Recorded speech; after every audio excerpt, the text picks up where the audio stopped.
Hey everybody, Coke Man 250 here.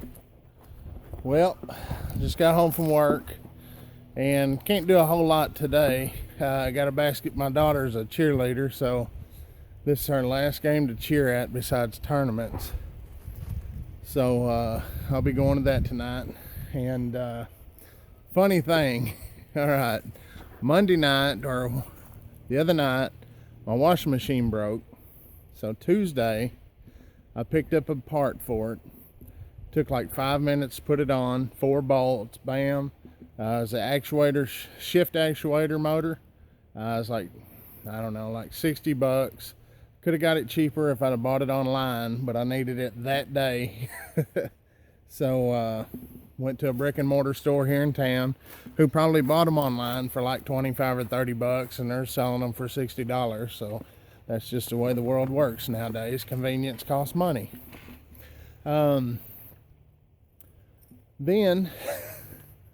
washed a load of clothes. Everything was good. Took them out, stick them in the dryer, turned it on, went back in. My washer and dryer's out in the storage room with the with my big stand-up freezer. And anyway, the dryer buzzed, went in there to get the clothes out, and and they're still wet and cold, so the dryer wasn't heating. So the next day, picked up a thermal fuse, $10. And look, when something breaks at my house, I just Google what it does. I type straight into Google, Kenmore dryer won't heat, and they tell you to check a couple things. They always tell you the cheapest part to check first, which is a very frugal lesson.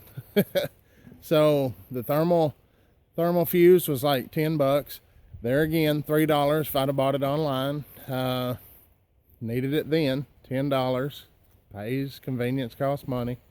Put it on, 5 minutes. It's like six bolts, take the back panel off. 1 bolt for the thermal fuse. Plug it back in, put all the bolts back on. 5 minutes, bam.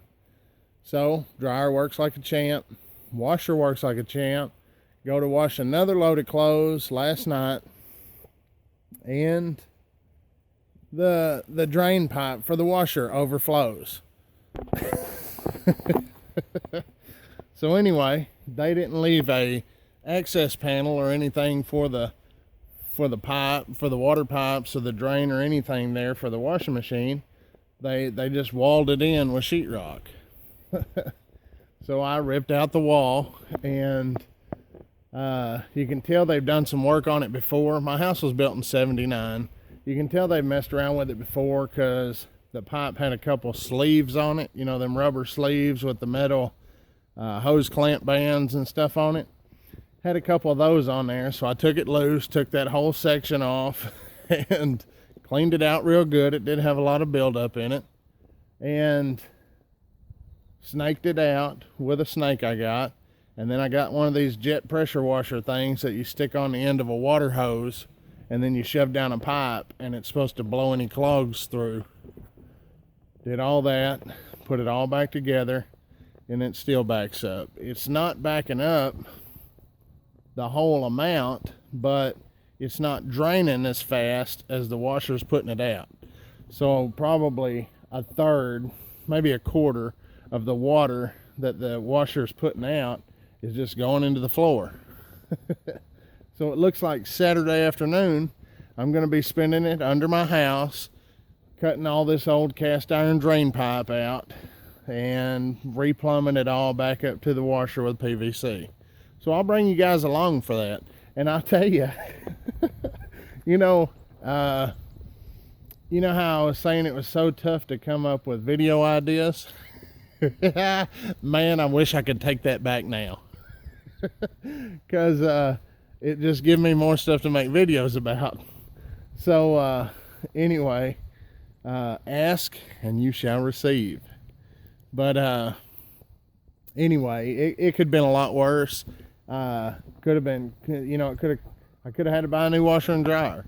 I could have run a bunch of flooring with the drain problem. I could have not been home. There's all kinds of scenarios, and they all worked out. the best way they could.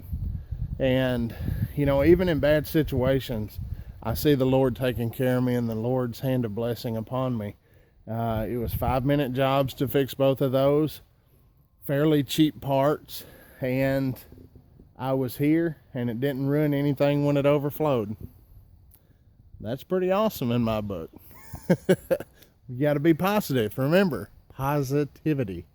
But anyway, just wanted to give you an update. Also, buddy of mine, coping with the times. And the reason I was laughing, not because coping, I was laughing because of the comment he left about me eating a sandwich on one of my videos the other day. And he texted me, you know, he said, "Really, you eating a sandwich?" And on a video. Look, dude, we're real life here, okay? Okay, this is real life. I ain't acting here. If I'm running around like a chicken with my head cut off, got all these things to do, and I'm eating a sandwich and making a video, well, that's just part of homestead life here on my homestead. I know, I don't know. I could have filtered that, I guess, but since it was there, I went with it. But anyway, you guys go check out Coping with the Times. Dude is giving away the house. He's giving it all away. He's doing a subscriber appreciation month for the month of February. Gonna have like 3 giveaways going on. He's got one that goes from now to February 10th. It's a gardening and canning package. You guys go get in on it. I've already got in on it once, and I'm gonna get in on it some more. Making this video and getting in on it another chance. The way you enter is like different entries for his different activity on his channel, giving a shout out, making a video for him, sharing on Facebook, all kinds of stuff. Go check him out. I'll put a link up here in the cards right there. But go check it out. And like I said, this is one of my entries into the contest too. Just telling you guys.